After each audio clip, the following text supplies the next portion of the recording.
Rodrigo Capel Castilho, presidente da Academia Nacional de Cuidados Paliativos, fala ao Norte em entrevista sobre o cenário brasileiro na especialidade, que tem por objetivo dar qualidade de vida e conforto aos pacientes com necessidade de alívio do sofrimento.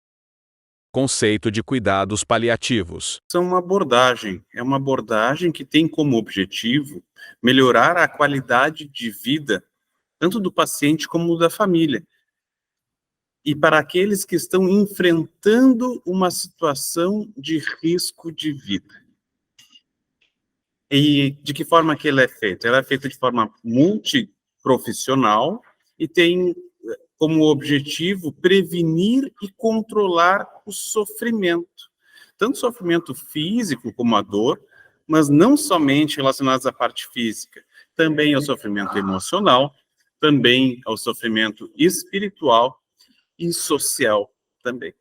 É muito importante a gente discutir para quem que está indicado os cuidados paliativos, qual é a ação, a atividade do cuidado paliativo e para quem que é indicado.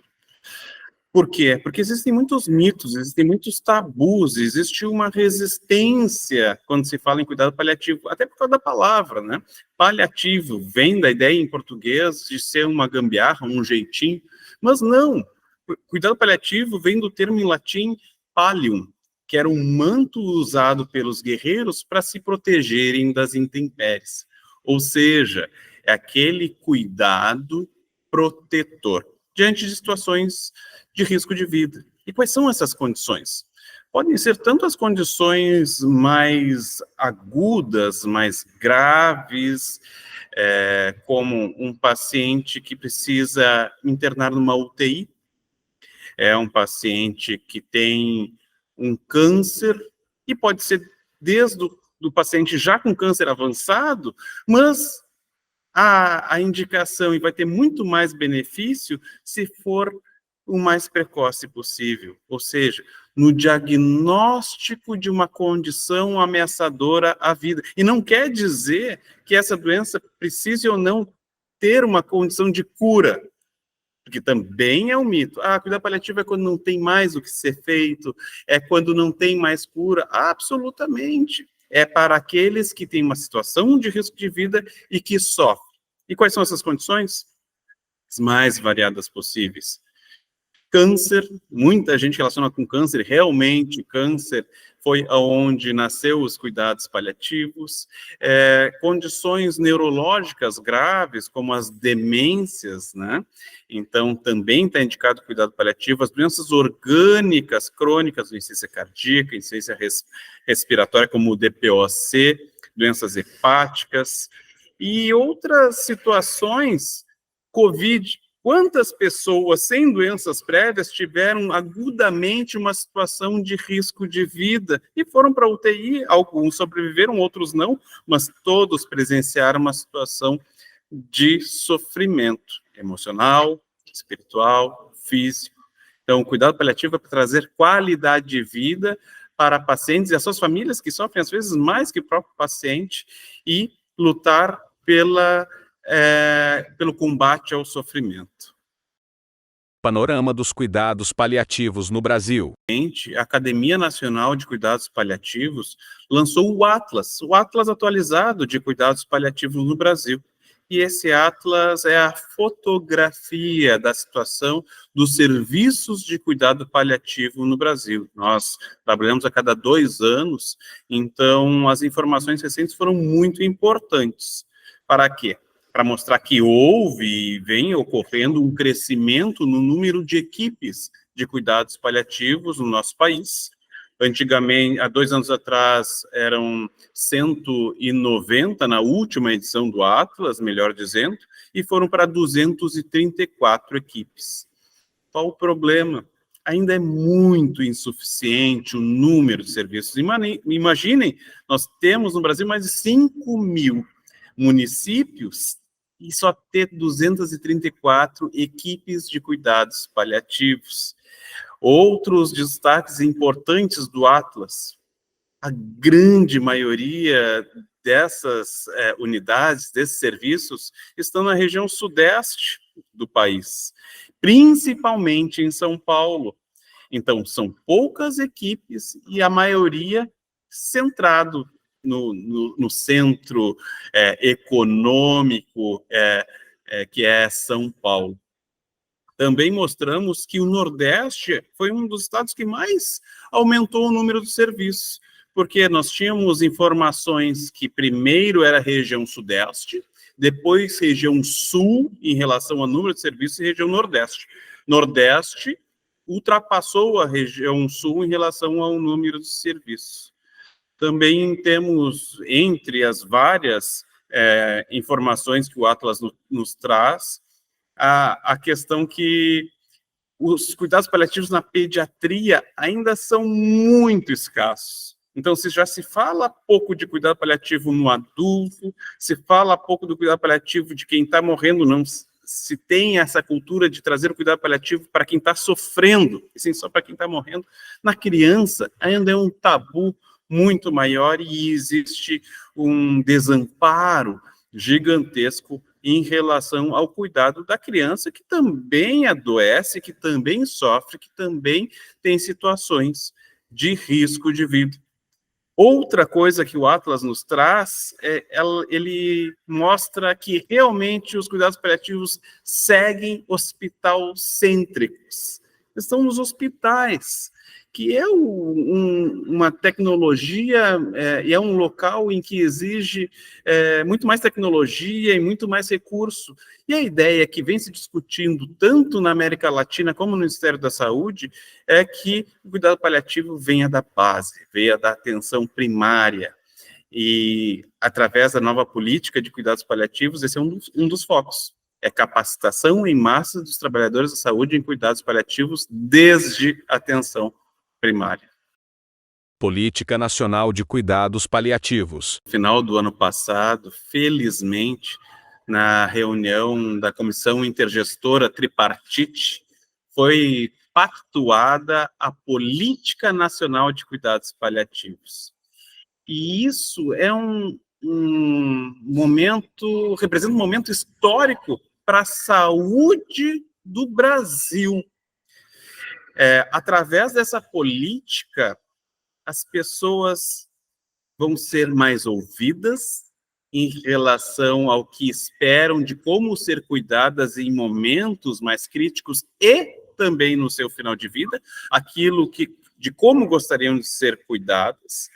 As pessoas vão ter mais acesso a medicações para ter seus sintomas amenizados. Então, e vai se estimular e vai se financiar também um aumento significativo no número de serviços de cuidados paliativos. A ideia é aumentar o número em todas as regiões do Brasil, com equipes assistenciais e equipes matriciadoras. Além disso, um dos pilares para essa política é a educação. E nós temos bons exemplos de que o governo vem trabalhando na educação em cuidados paliativos através dos PROADs. E, através deles, a ideia é que se aumente muito as capacitações para os profissionais em cuidados paliativos desde a atenção primária. Então, isso que é importante, no atendimento domiciliar, nas emergências, no atendimento no posto de saúde, ambulatorial. Então, com essa capacitação, educação, com aumento do número de serviços, com financiamento destinado e com facilidade no acesso às medicações, a saúde vai melhorar, porque é uma das realidades que nós temos ainda no Brasil, assim como nos países em desenvolvimento, ou subdesenvolvidos, o pouco aporte a pessoas que estão em situações de risco de vida, ou em situações irreversíveis também, em que, diante da incapacidade de poder cuidar, ou essas pessoas são abandonadas, com aquele rótulo, não tem mais o que ser feito. Então, elas deixam de ser cuidadas e morrem antes, porque eles morrem com dor, com falta de ar, sem um acolhimento emocional. Ou, então, existe a mecanização, a hospitalização da saúde. As pessoas com doenças já avançadas e irreversíveis são submetidas a UTIs, o que era para ser um ambiente de recuperação diante de doenças potencialmente reversíveis, acaba sendo um prolongamento precário e penoso do morrer, levando a dor e sofrimento indevidos. Então, sem dúvida nenhuma, é um marco histórico a pactuação da Política Nacional de Cuidados Paliativos. Resistência da classe médica. Existe ainda muita resistência dos profissionais de saúde em relação ao tema cuidados paliativos. Existe... E por que isso acontece? Por que os profissionais, inclusive médicos, têm resistência? Não vamos chamar o paliativo. Por falta de conhecimento, e não é culpa desses profissionais, porque é uma ciência nova. 1940 para 60 foi quando o Cicely Saunders criou o cuidado paliativo moderno. Mas, até o ano passado, não era obrigatório a disciplina de cuidados paliativos nas faculdades de medicina. Então, só no ano passado que houve essa obrigatoriedade. Então, diante de uma cultura com aumento de tecnologias, e que foi fantástico, com as vacinas, com os tratamentos, as pessoas estão vivendo mais. Mas nessa cultura voltada a cuidar de doenças, ficou para trás a pessoa. Ficou para trás o que é importante para o seu João, para a Roberta, para a Dona Maria. Como que ela quer ser cuidada, o que faz sentido para ela, e como que os medos, angústias e dores dela vão ser ouvidos. Então, o cuidado paliativo, que é uma assistência científica, em que existe evidências científicas, existe muita bibliografia. Se isso não tem na cabeça dos profissionais que já estão atuando, vem a resistência. Porque vem a ideia de que é quando não existe mais tratamento, quando a doença não tem cura, fica com uma ideia de que, cuidado paliativo é prescrever morfina, isso eu sei fazer. Então, entendendo que o cuidado paliativo melhora a experiência de vida e, acima disso, melhora, inclusive, o tempo de vida. As pessoas, já tem vários trabalhos científicos mostrando que a pessoa que recebe cuidados paliativos precocemente, além de ter melhor da sua experiência física, emocional, espiritual, social, elas vivem mais. Só através de educação, só através da mudança da cultura, só através da obrigatoriedade das disciplinas de cuidado paliativo nas graduações, não só da medicina, mas também dos outros cursos, para que os profissionais de saúde se sensibilizem e vejam que o cuidado paliativo, seja através das ações das equipes, mas também das próprias ações, as ações paliativas que todo profissional deve conhecer e deve empregar para a gente mudar a realidade do Brasil, que é uma das mais tristes do mundo.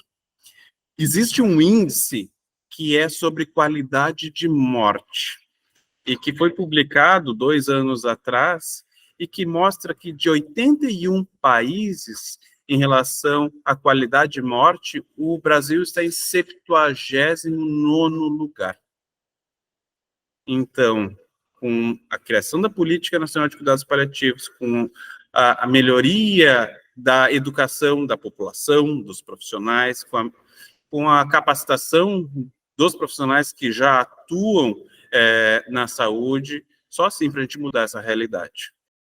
Modalidades existentes. Uma das coisas que nos choca muito e que a gente traz esses números é a defasagem ainda do número de equipes de cuidados paliativos.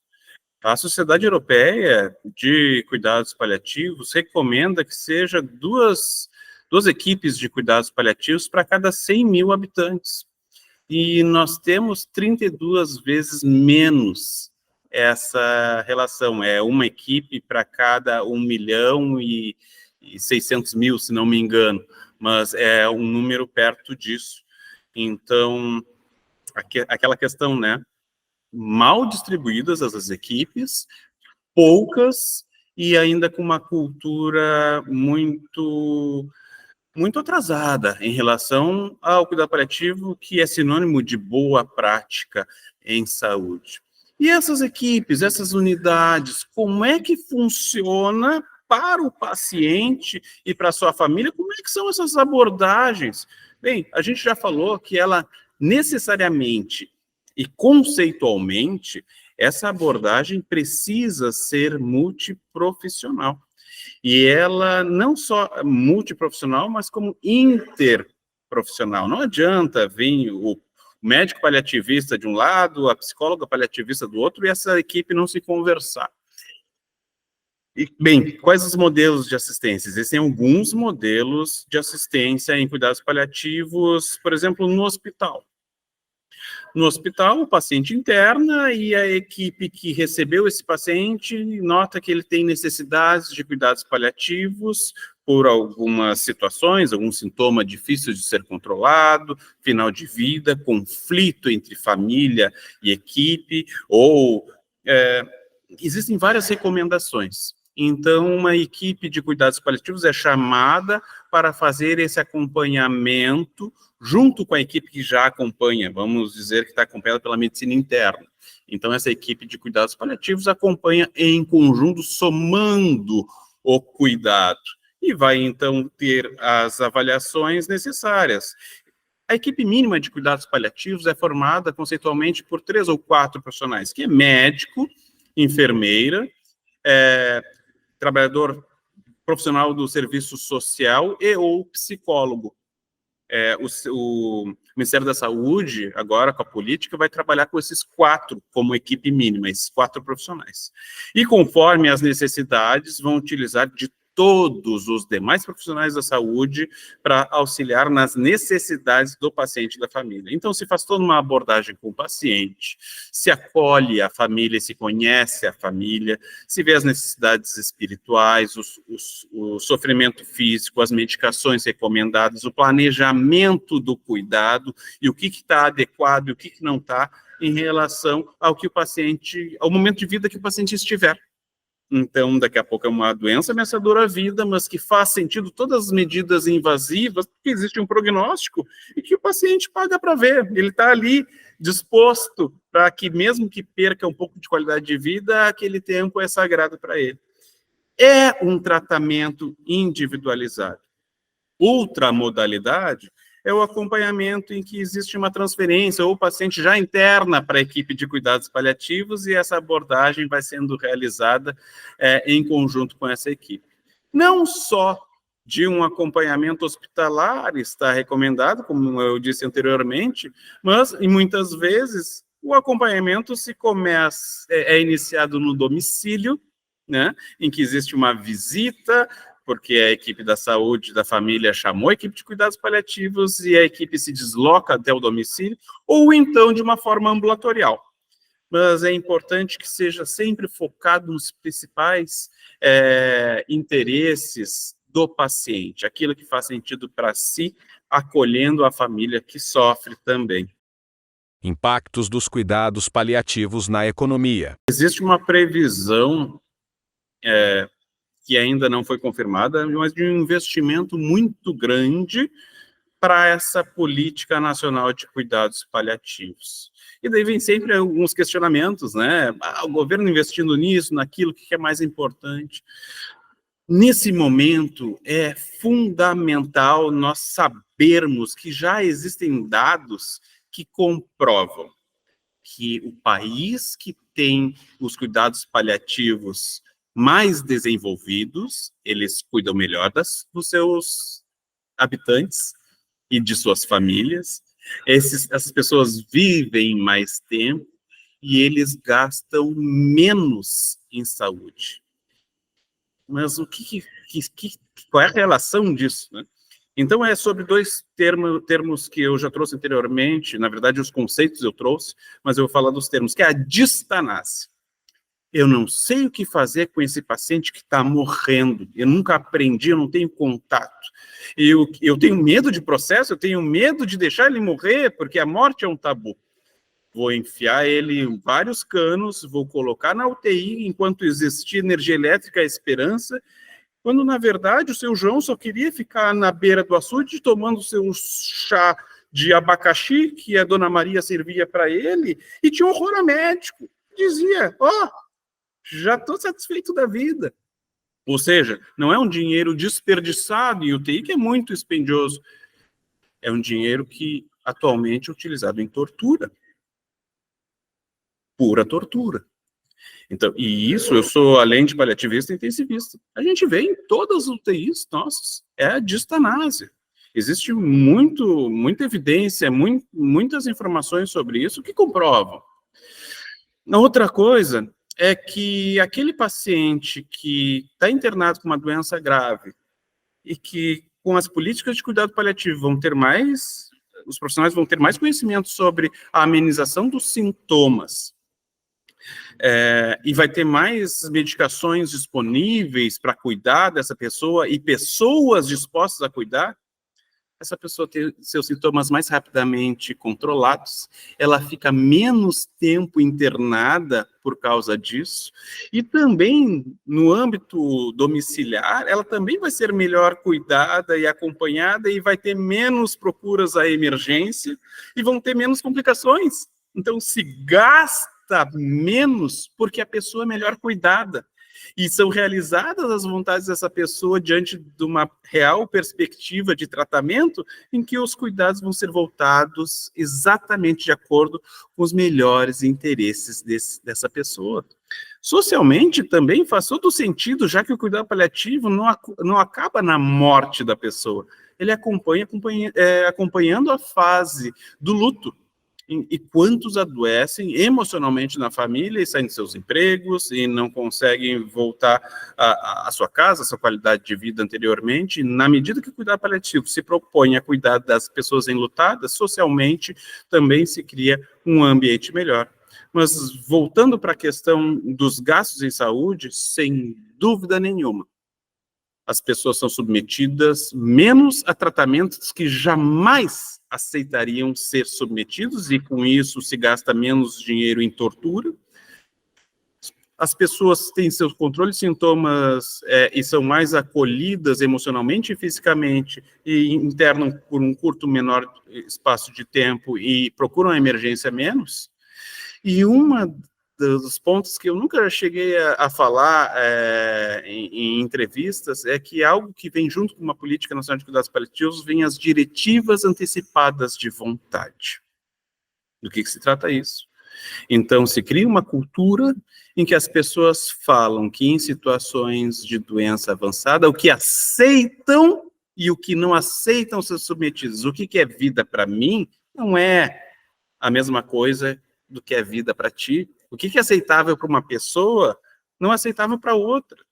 Então, a gente poder falar, registrar uma diretiva antecipada de vontade, ou testamento vital, que é um termo mais adequado, e ter um controle nacional do testamento vital da população e ser respeitado no momento de final de vida, isso está associado a melhor gasto em saúde e menor gasto, consequentemente.